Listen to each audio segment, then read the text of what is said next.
বান্ধৱীসকল, আজি আমাৰ কেবিনেটে কেইবাটাও গুৰুত্বপূৰ্ণ সিদ্ধান্ত গ্ৰহণ কৰে। মই এটা এটাকৈ কৈ যাম।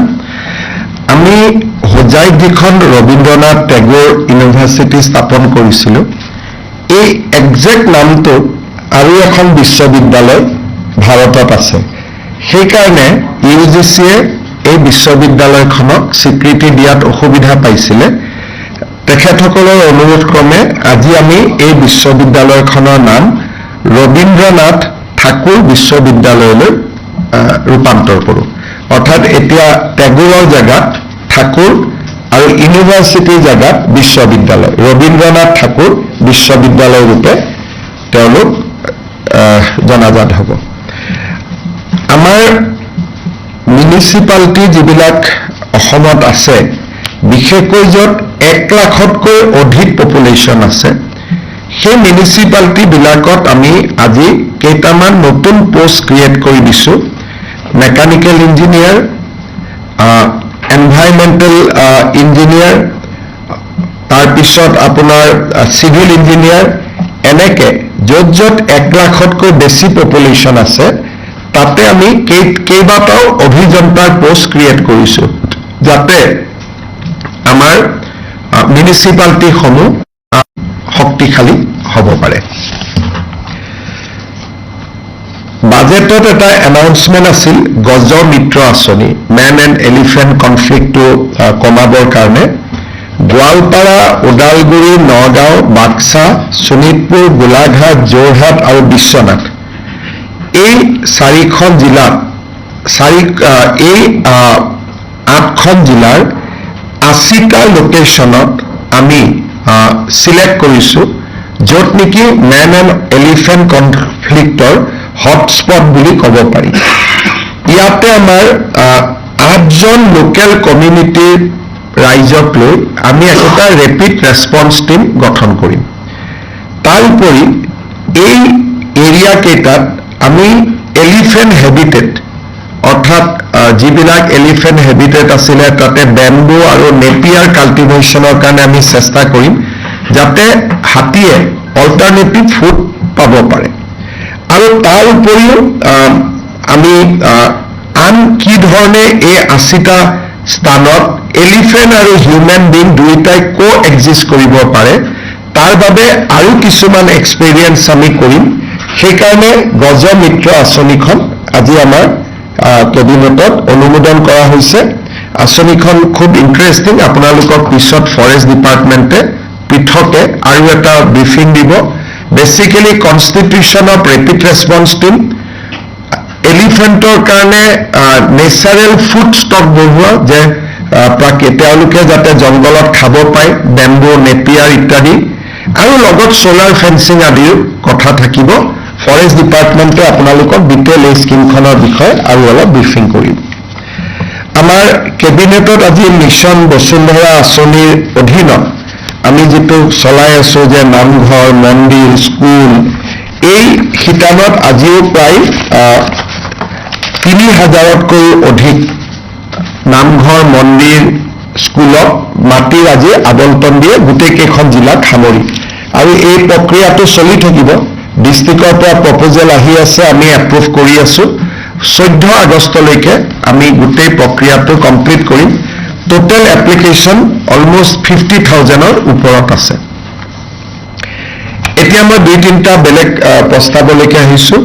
আজি কেবিনেটে 1 অক্টোবৰৰ পৰা কাৰ্যকৰী হোৱাকৈ গাঁও প্ৰধানসকলৰ দৰমহা 9,000 টকাৰ পৰা 14,000লৈকে বৃদ্ধি কৰিছে। 14,000 So from 9,000 to 14,000, এইটো আমাৰ গাঁও প্ৰধান বা গাঁও বুঢ়া, তেওঁলোকৰ দৰমহা 9,000ৰ পৰা 14,000 হ'ব। আৰু যিসকল গাঁও বুঢ়া ফৰেষ্ট ভিলেজত আছে, তেওঁলোকেও এই বৰ্ধিত দৰমহাটোৰ সুযোগ লাভ কৰিব। আমাৰ লখিমপুৰ জিলাৰ সোৱণশিৰিত 2খন গাঁও আছে, মৰনৈ, বেবেজীয়া আৰু বেবেজীয়া। এই 2খন গাঁৱত ট্ৰাইবেল পপুলেশ্যন আছে 5%, নন ট্ৰাইবেল পপুলেশ্যন আছে 95%। সেইকাৰণে এই গাঁও দুখনক আমি সুবনশ্ৰী ট্ৰাইবেল বেল্ট এণ্ড ব্লকৰ পৰা এক্সক্লুড কৰিছোঁ যাতে সাধাৰণ শ্ৰেণীৰ মানুহখিনিয়ে মাটি বাৰী পট্টাত পাব পাৰে। আজি আমাৰ কেবিনেটে অসমৰ বিভিন্ন সত্ৰত বাস কৰা উদাসীন ভকতসকললৈ মাহত 1500 টকাকৈ বিত্তীয় সাহায্য দিয়াৰ এটা আঁচনি মঞ্জুৰ কৰিছে। 1 অক্টোবৰৰ পৰা তেওঁলোকে আঁচনি লাভ কৰিব আৰু শিশু উদাসীন ভক্তসকলেও এই আঁচনিটো পাব। তাৰমানে আমাৰ সত্ৰবিলাকত উদাসীন ভকত ৰূপে যিবিলাক শিশু ভকত আছে তেওঁলোকেও এই আঁচনিটোৰ সুবিধা পাব। যেনেকৈ অৰুণোদয় প্ৰতি মাহত যায় এই 1500 টকাও উদাসীন ভকতসকলৰ একাউণ্টত গৈ জমা হ'ব। এই আঁচনিটো 1 অক্টোবৰৰ পৰা আমি চেষ্টা কৰিম যাতে কাৰ্যকৰী হয়।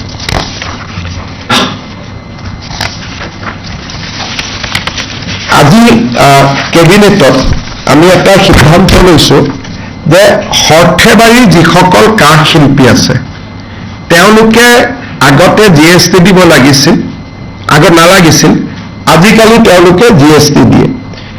যিটো GST ৰাজ্যিক চৰকাৰৰ অংশ এইটো তেওঁলোকে জমা দিব, আমি তেওঁলোকক উভতাই দিম। সৰ্থেবাৰীৰ কাঁহ পিতলৰ ব্যৱসায়ীসকলে যিটো ষ্টেট GST পে কৰে that will be reimbursed to them, অৰ্থাৎ তেওঁলোকে যদিও দিব লাগিব GSTটো কিন্তু যিমান টকা তেওঁলোকে GST দিয়ে সিমান টকা আমি তেওঁলোকক ঘূৰাই দিম। এই আঁচনিটো আজি আমাৰ কেবিনেটে অনুমোদন কৰিছে আৰু মই আশা কৰিম যে আমাৰ সৰ্থেবাৰী কাঠ শিল্পীসকলে GST পেমেণ্ট কৰিব আৰু GSTটো উভতাই ল'ব। গতিকে এইটো বহুদিনীয়া এটা সমস্যা আছিল, আজি কেবিনেটত এইটো সমাধান হ'ল। আজি আমাৰ কেবিনেটে অংগনবাদী কৰ্মীসকলৰ দৰমহা তেওঁলোকে আগত 2000 টকা ৰাজ্য চৰকাৰৰ পৰা পাই আছিল, ভাৰত চৰকাৰৰ পৰা 4500 টকা পাই আছিল। এতিয়া আমি যিটো ৰাজ্য চৰকাৰে 2000 দি আছিল এতিয়া তাৰ লগত আমি 1500 যোগ কৰি দিম। তাৰমানে they will get 3500 from state government, 4500 টকা কেন্দ্ৰীয় চৰকাৰৰ পাব। সৰ্বমুঠ তেওঁলোকৰ দৰমহা 8000 টকালৈকে বৃদ্ধি হ'ব। তাৰমানে ৰাজ্য চৰকাৰ আৰু কেন্দ্ৰীয় চৰকাৰে দিয়া টকা প্ৰায় সম হ'লগৈ। তেওঁলোকে 4000 দিয়ে কেন্দ্ৰীয় চৰকাৰে, আমি 3500 দিম। কেন্দ্ৰীয় চৰকাৰে 4500 দিয়ে, আমি 3500 দিম। টোটেল অংগনবাদী দৰমহা 8000 টকা হ'ব, 1500 টকা বৃদ্ধি হ'ব ৰাজ্য চৰকাৰে দিব। অংগনবাদী কৰ্মীৰ দৰমহা 750 টকা বৃদ্ধি হ'ব। আগতে তেওঁলোকক ভাৰত চৰকাৰে 2250 টকা দিছিলে, ৰাজ্য চৰকাৰে 1000 দিছিলে। এতিয়া ভাৰত চৰকাৰৰ পৰা 2250 টকা পাব আৰু ৰাজ্য চৰকাৰৰ পৰা 1750 টকা পাব, সৰ্বমুঠ 4000 টকা পাব। অৰ্থাৎ সহায়িকাগৰাকীয়ে 4000 পাব, কৰ্মীগৰাকীয়ে 8000 পাব। আৰু বৃদ্ধি কিমান হ'ল? কৰ্মীগৰাকীৰ বাবে 1500 হ'ল, সহায়িকাগৰাকীৰ বাবে 750 টকা হ'ল। আজি আমাৰ কেবিনেটত আমি ঘোষণা কৰা আৰু এটা আঁচনি আমি অনুমোদন দিওঁ। এইবাৰ যিসকল ল'ৰা ছোৱালীয়ে মেট্ৰিক পৰীক্ষা দিব তেওঁলোকৰ ফৰ্ম ফিল আপ অক্টোবৰ মাহৰ 10 তাৰিখে সামৰণি পৰিব। এইবাৰ ফৰ্ম ফিল আপত আমি তেওঁলোকক অনুৰোধ কৰিছোঁ যাতে তেওঁলোকে বেংক একাউণ্ট নম্বৰটো দিয়ে। আৰু কেবিনেটে যে অনুমোদন কৰিছে যে 1 নৱেম্বৰৰ পৰা মেট্ৰিক শেষ নোহোৱা পৰ্যন্ত প্ৰত্যেকজন উচ্চতৰ HSLC মেট্ৰিক পৰীক্ষাৰ্থীক আমি প্ৰতি মাহত 300 টকাকৈ তেওঁলোকৰ বেংক একাউণ্টত দিম। এই টকাখিনি তেওঁলোকে বুকছ কিনিব পাৰিব, নোটবুকছ কিনিব পাৰিব, নিউট্ৰিচিয়াছ ফুড ল'ব পাৰিব। অৰ্থাৎ 5 লাখ ষ্টুডেণ্টে মাহত 300 টকাকৈ অলমষ্ট, আমি মেট্ৰিক কোন মাহত হয় নাজানো, যদি এপ্ৰিলত হয় 6 মাহৰ কাৰণে পাব, যদি ফেব্ৰুৱাৰীত হয় 4 মাহৰ কাৰণে হ'ব, যদি মাৰ্চত হয় 5 মাহৰ কাৰণে পাব। তাৰমানে কোনো মেট্ৰিক কেণ্ডিডেটে নিউট্ৰিচিয়াছ ফুড বা কিতাপ পত্ৰ কিনাৰ পৰা বঞ্চিত হ'ব নালাগে। নিজকে মেট্ৰিকৰ কাৰণে প্ৰিপেয়াৰ কৰাৰ কাৰণে তেওঁলোকে 300 টকা লাভ কৰিব। প্ৰত্যেক মাহত আৰু এই আঁচনিটো 1 নৱেম্বৰৰ পৰা কাৰ্যকৰী হ'ব আপোনালোকে হয়তো ভাবিব যে ল'ৰাবিলাকৰ ফৰ্ম দিব নহয় আমি মেট্ৰিকৰ ফৰ্ম ফিল আপতে তেওঁলোকৰ বেংক একাউণ্ট নম্বৰটো লৈ ল'ম আৰু তেওঁলোকে পোনে পোনে তেওঁলোকক আমি 1 নৱেম্বৰৰ পৰা 300 টকাকৈ দিয়া আমি আৰম্ভ কৰিম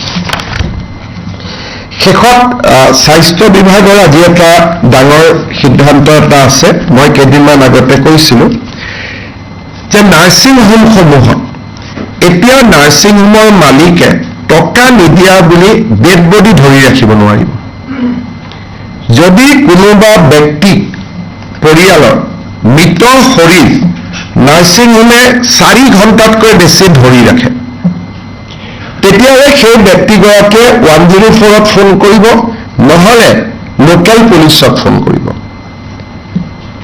The dignity to the dead person is paramount. কোনো ডেড বডি তেওঁলোকে মৰ্গত পইচা নিদিয়া বুলি ৰাখি থব নোৱাৰিব টকা পইচা যি আছে তেওঁলোকে চিভিল কেছ কৰক কিবা কৰক টকা উভতাই লওক কিন্তু ডেড বডি হিউমেন ডিগনিটিৰ কণ্ট্ৰেৰী হয় ডেড বডিটো তেওঁলোকে বন্ধকত ৰাখি থব নোৱাৰিব ইয়াৰ কাৰণে আমাৰ কেবিনেট মেমৰেণ্ডাম সহি হৈ যোৱাৰ লগে লগে এইটো তেওঁলোকৰ যিকোনো গাৰ্জেনে যে মোৰ ডেড বডিটো 4 ঘণ্টাৰ ভিতৰত মুকলি কৰি দিয়া নাই বুলি ক'লে গাৰ্জেনসকলে 104ত ফোন কৰিব পাৰিব বা লোকেল পুলিচ ষ্টেচনত ফোন কৰিব পাৰিব পুলিচে গৈ ডেড বডিটো লগে লগে ৰিলিজ কৰি দিব আৰু যোনে এনেকৈ ডেড বডি ৰাখি থৈ দিয়ে তেওঁলোকৰ আমি 3 পৰা 6 মাহলৈকে লাইচেন্স ছাছপেণ্ড কৰিম আৰু তেওঁলোকে 5 লাখ টকালৈকে পেনাল্টি দিব লাগিব আৰু যদি তেওঁলোকে ৰিপিট অফেন্স কৰে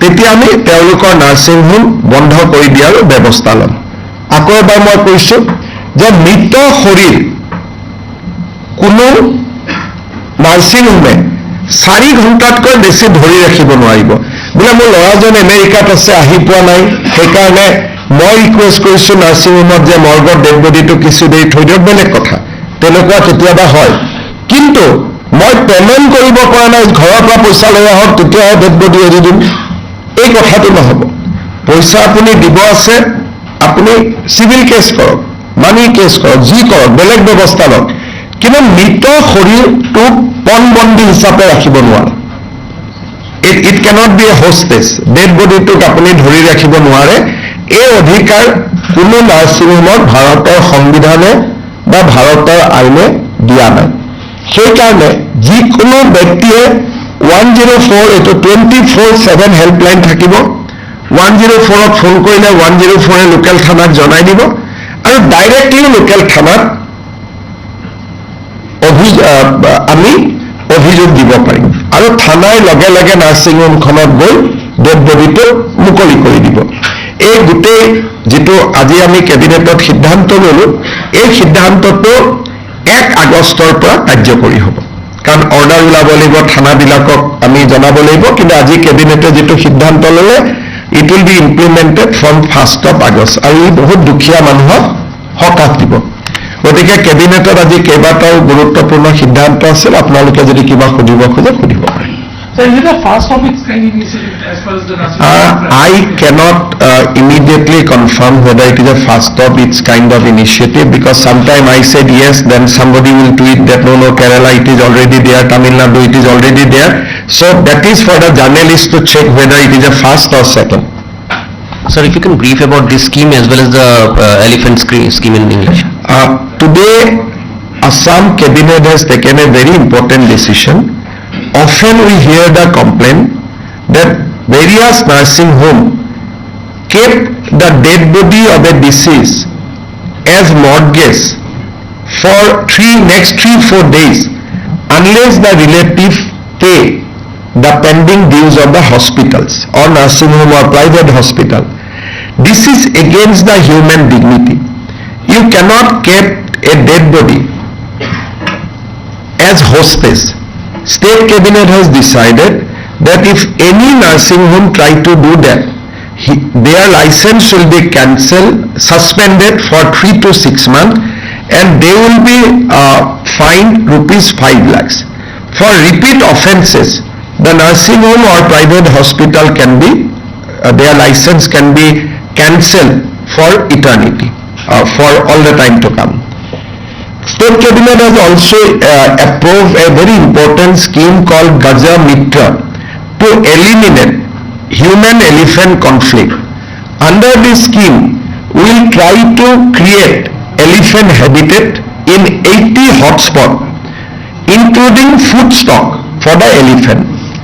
We will also create rapid response team so that in case elephants come to a village, the villagers can by using non-lethal means divert the routes of elephant. We will also try to plant lot of bamboo and napier, which actually elephant likes, and that for elephants these are most important food stuff for them. So this scheme we have approved today with a view to eliminate human-elephant conflict in Assam. এই 1 নৱেম্বৰ 2025 চনৰ অহা বছৰো তেনেকৈ পাই থাকিব। যেতিয়া মেট্ৰিকৰ form fill আপটো হৈ যাব, তেতিয়া তাৰ পিছৰ 4-5 মাহ যেতিয়ালৈকে মেট্ৰিকটো নহয় তেতিয়ালৈকে তেওঁলোকে 300 টকাটো পাই থাকিব। এইটো এটা এতিয়া আমি আজি এপ্ৰুভ কৰিছোঁ, তাৰ পিছত আমিতো যি স্কিম কৰোঁ সদায় কাৰণে কৰোঁ, কিন্তু কোনোবা স্কিমটোৰ স্বৰূপ বদলাবও পাৰে যে 300 নহয় 500 দিম বা আৰু ভাল কৰিম বোলে নহয় হায়াৰ ছেকেণ্ডেৰী কৰি দিম, গতিকে এইটো এটা বেলেগ কথা। কিন্তু আজি এতিয়া আমি 1 নৱেম্বৰৰ পৰা আমি সেবাক সুধিলোঁ, সেবাই ক'লে যে 10 অক্টোবৰত আমাৰ ফৰ্ম ফিল আপ কমপ্লিট হ'ব, গতিকে আমি 1 নৱেম্বৰৰ পৰা প্ৰত্যেক মাহত 300 টকাকৈ আমি দিয়া আৰম্ভ কৰিম। ইয়াৰ ফলত কি হ'ব, বহুত মেট্ৰিকৰ ষ্টুডেণ্টে বহুত সময়ত তেওঁলোকৰ নোটবুক কিতাপ কাগজ একো নাথাকে, অন্ততঃ 300 টকা মাহত পালে তেওঁলোকে নিজকে প্ৰস্তুত কৰিব পাৰিব। এইটো এটা আমি আজি সিদ্ধান্ত লৈছোঁ। Sir, we have seen that eviction drive continues across the state of Assam in many areas, particularly in forest land and the government has less. So can you kindly brief on the status of the eviction drive going on in the state? As of now, government has cleared thousands bighas of land from eviction. The number is huge, and I am going to share that number sometime in next week with you. The total eviction which we have done in last 4 years has actually benefited tremendously. Restoration of forest cover in Lamding, eliminating human-elephant conflict completely. In Kaziranga, after the eviction, rhino has started coming into. In Pobha forest in Lakhimpur, rhino has started coming back to the forest. So we have gained a lot. So there we are trying to collect the list. We will give you detail. But in my view, we have cleared not less than 25,000 acres of land so far, and it is huge. So, but these numbers will keep on increasing. And by 15 or sometime in this month, I will address a press conference giving details of the eviction drive. So tomorrow there is an eviction which is planned in Gwalpara.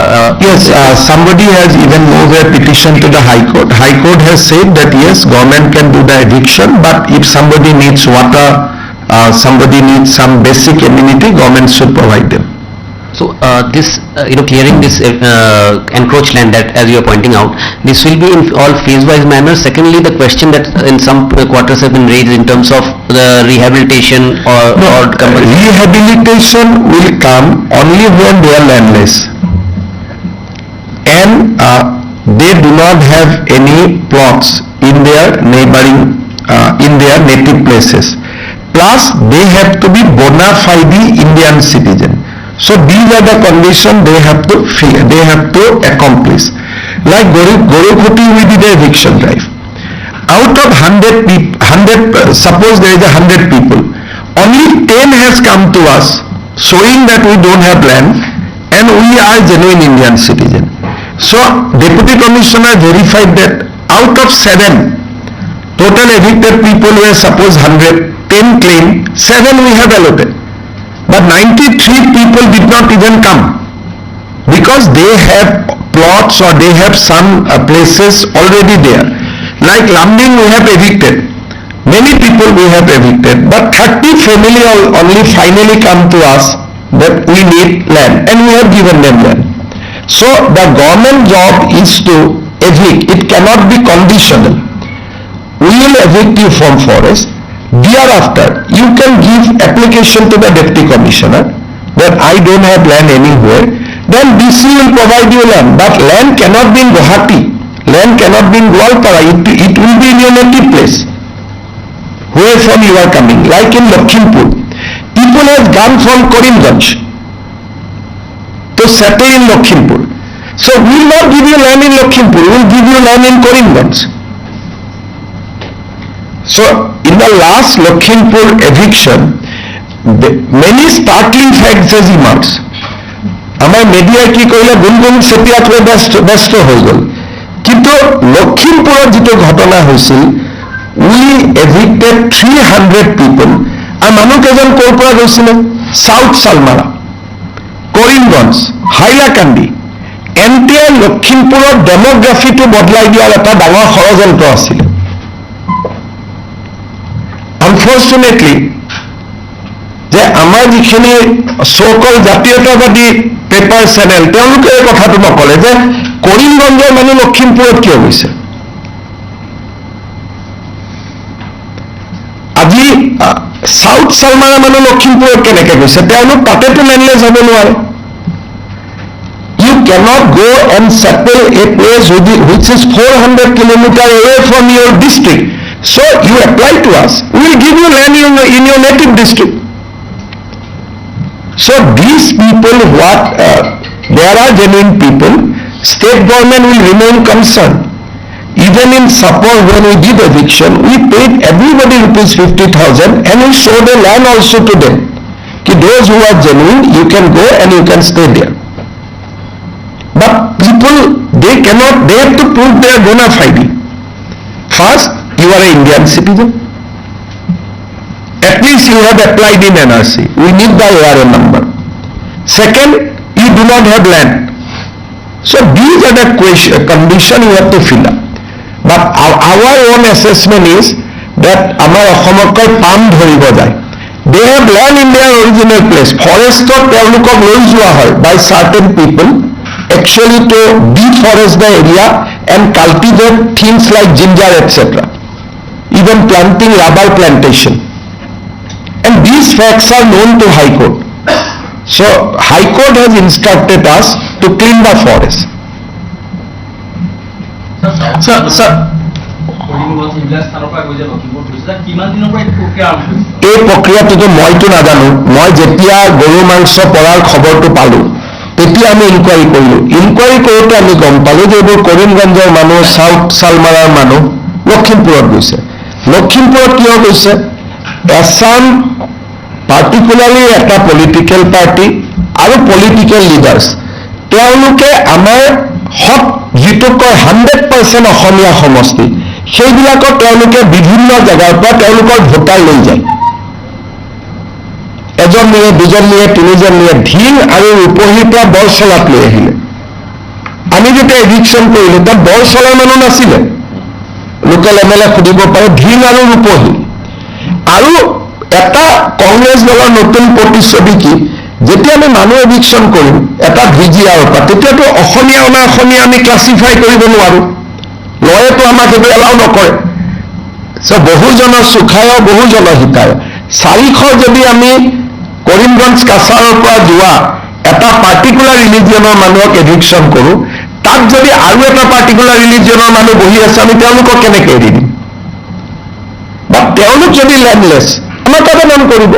তেনেকৈ লখিমপুৰত eviction হ'ল, খিলঞ্জীয়া landless পৰিয়ালকেইটা আমাক আবেদন কৰিলে, আমি মাটি দি দিলোঁ, তেওঁলোকে নতুন মাটি বহি দিলে।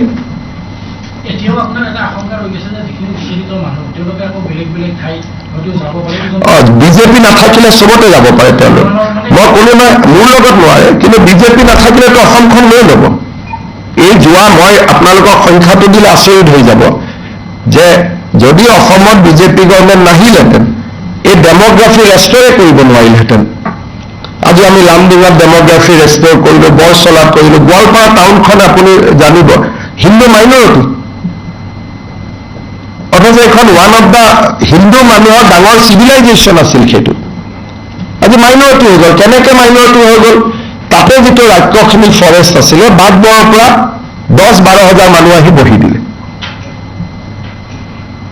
কিন্তু কোনোবা হয়তো লেণ্ডলেছ হ'ব পাৰে, কিন্তু এটা সমষ্টিতে যদি আপুনি আহি বহি দিয়ে, এখন টাউনত বহি দিয়ে, সেইটো নহ'ব নহয়। DC গোৱালপাৰাক আবেদন কৰিব লাগিছিলে, DC গোৱালপাৰাই বিভিন্ন জেগাত তেওঁলোকক বহুৱাব। কিন্তু লেণ্ডলেছ বুলি মইতো নিজে আহি বহিব নোৱাৰো। কালি যদি লেণ্ডলেছ বুলি আপোনাৰ ঘৰত আহি বহি যায় আপুনি কি কৰিব? আছাম ছেক্ৰেটেৰিয়েটখনত বহি গ'লে আপুনি কি কৰিব? চ' লেণ্ডলেছ মানুহে লেণ্ড পাবৰ কাৰণে বসুন্ধৰাত আবেদন কৰিব, কপুলাৰ ফৰ্ম বুলি ফৰ্ম আছে, কপুলাৰ ফৰ্ম ফিল আপ কৰিব। কিন্তু নিজে আহি বহি গৈ যদি ডেমোগ্ৰাফিটো বদলাই দিয়ে, আজি গোৱালপাৰাত গৈ আপোনালোকে চাওক, ইয়াৰ টুডে য'ত নেকি হিন্দুৰ 300 বছৰ পুৰণা, 200 বছৰ পুৰণা টেম্পল আছে, তাত হিন্দু ইজ মাইনৰিটি টুডে। মই কোনো ধৰ্মীয় ভিত্তিত যাব খোজা নাই, কিন্তু যদি নৰ্মেল নিয়মত হিন্দু মাইনৰিটি হ'লেহেঁতেন মোৰ কোনো আপত্তি নাই।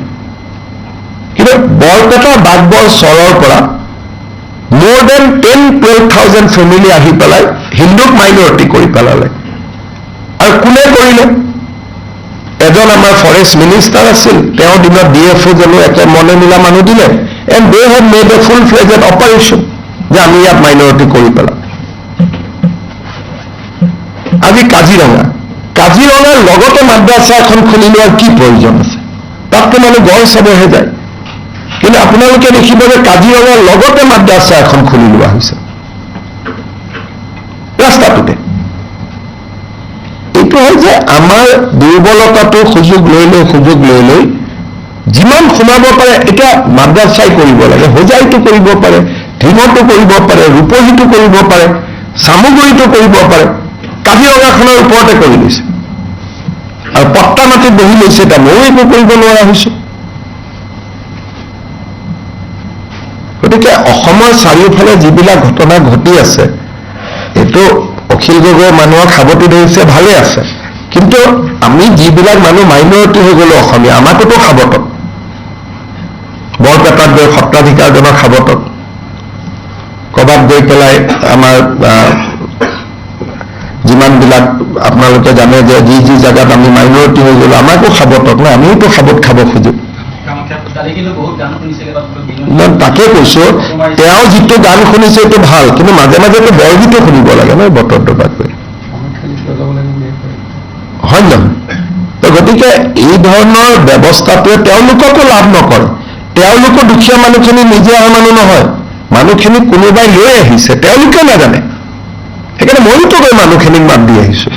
কেইদিনমান পিছত মই চাপৰতো যাম মানুহখিনিক মাত দিবৰ কাৰণে।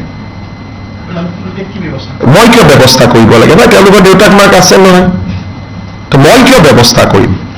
কি কথা কয় বা আপুনি অসমীয়া মানুহ হয়নে নহয়? আপুনি কি নাম আপোনাৰ? আপুনি এই কথা সুধিছে, বশিষ্ঠদেৱ ফুকনে যদি এই প্ৰশ্ন কৰে আৰু ক'ত জাতিটো থাকিব? ব্যৱস্থা কিয় কৰিব লাগে কওকচোন? তেওঁলোকৰ দেউতাক মাক নাই নেকি? তেওঁলোকে MP বনোৱা নাই নেকি? তেওঁলোকে MLA বনোৱা নাই নেকি? তেওঁলোকৰ MP গুৱাহাটীত কিমান ডাঙৰ ঘৰ আছে, তাতে সোমাই ল'লে হ'ল। আপোনালোকে যায় নহয়, যদি বশিষ্ঠদেৱ ফুকনৰ এইটো প্ৰশ্ন হয় আৰু তেতিয়া হাত সাৱটি বহি থাকিব লাগিব ঘৰত। আৰু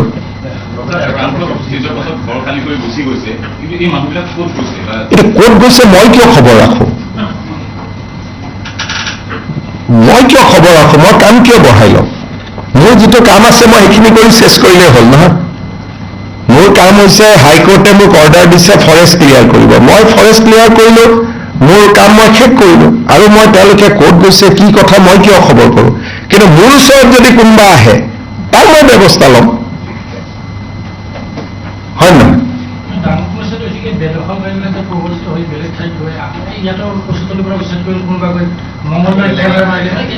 সেইটো কৰিব, এইটো সমস্যাৰ সমাধান নাই। আপুনিতো আৰু বেলেগ এটা প্লেনেটত থাকিব নোৱাৰে, কিন্তু অন্ততঃ কচুতলিৰ পৰা গৈ মংগলদৈত থাককচোন, চৰৰ মাজত। অন্ততঃ কিছুমান জেগাতো ৰাখক আমাৰ কাৰণে। চবতে কিয় যাব লাগে? ক'ৰবাত গৈ থাককচোন, তেওঁলোকো থাকাততো আমি বেয়া নাপায় বুলি আপুনি যদি কয় ছেক্ৰেটেৰিয়েটৰ পৰা এভিকশ্যন কৰিব নালাগে কাৰণ গৈ পেলাই আকৌ ঢিঙত পৰিব। য'ত গৈছে তাত যাওকচোন, য'ত তেওঁলোকে থাকি ভাল পায় তাতে থাকিব। আমি যদি ইমানটোলৈকে চিন্তা কৰোঁ তেতিয়াহ'লেতো এডপ্ট কৰিব লাগিব এটা এটা। সিমান দূৰলৈকে কোনে চিন্তা কৰে? চৰকাৰে ইমানে চিন্তা কৰিব যোনে পপুলাৰ ফৰ্ম আমাক দিয়ে, তাৰ কথাই আমি চিন্তা কৰিম যোনে আইনমতে আমাক কিবা সুধিব। আইনমতেতো আমাক কোনো একো সোধা নাই নে সুধিছে? আইনে সোধা ৰাস্তা দিয়েতো। গতিকে ইমান দূৰলৈকে সুধিলে আপুনি নিজকে কৰি দিয়ক আৰু কালি পৰহি আমি বাংলাদেশৰ তলতে যাম বুলি। ইমান দিনলৈকে পাৰোতো যুঁজিব লাগিব ন অসমীয়াখিনিক মেজৰিটি কৰি ৰাখিবৰ কাৰণে। নোৱাৰা দিনাখন হাত দাঙি দিম। একদম সাংঘাতিক এভিকশ্যন। কাইলৈৰ পৰা নহয়, আমি 10 তাৰিখলৈকে সময় দিছিলোঁ। 11 তাৰিখ নকৰোঁ, জুমা দিন আছে, 12 তাৰিখৰ পৰা কৰিম। আমি সকলোৱে ধৰ্মীয় অনুভূতিক সন্মান কৰোঁ। গোৱালপাৰা পাইকান আছে, তাৰপিছত আৰু 10-12 জেগাত লিষ্ট আছে। Mr. Chief Minister, 2 days back, Bengal Chief Minister had written on social media regarding a case of a... Look, that is a judicial process, but state government has already recommended that cases against Kosh Rajbongshi should be withdrawn, and that process is on, I think, and the person's advocate is also he has an advocate. He should have informed tribunal that he belongs to Kosh Rajbongshi and government has a withdrawal notice. The advocate did not pleaded his case. He has a advocate of a different kind. That advocate did not convey to the court that this person belongs to Kosh Rajbongshi community, so cases should be withdrawn against him as per government OM. But both the advocate, he has 2 advocates. I have taken the papers. Both the advocate did not inform the court that he belongs to this community, and state government has already taken a decision to withdraw the case. So my lord, please withdraw the case. His case would have been withdrawn. So that process he has not done, although he has an advocate. And he is not a citizen of Bengal, he was a citizen of Assam. He is temporarily, he was a citizen of Lihabali, now he has gone to Bengal.